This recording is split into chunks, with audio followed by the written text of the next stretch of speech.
Alright, to talk about the domain of a function. A domain of a function is all the values of x for which the function is valid. All the values of x which can be plugged in and make sense. Okay, there's no problem with the numerator here.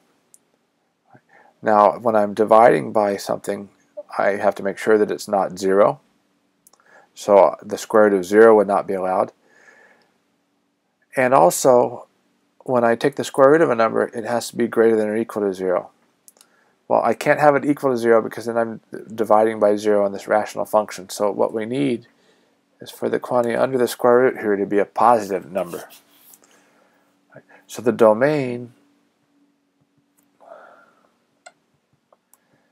is all x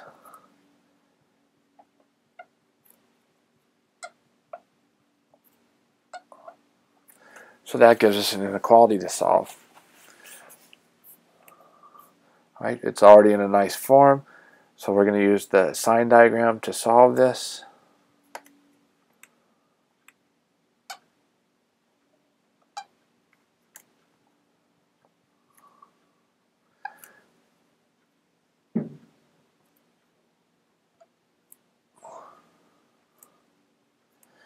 Right. You can test points in each of the subintervals that are here now.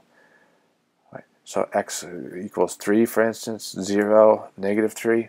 Or you can recognize that this is a right side up parabola. So over here it's positive, negative, positive. So the domain is all x so that the argument of the square root function here is a positive number, and that occurs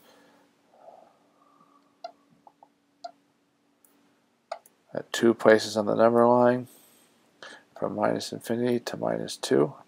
It has to be a parenthesis. With infinity it's always parenthesis, but here we don't want the -2, so we're going to use a parenthesis. Union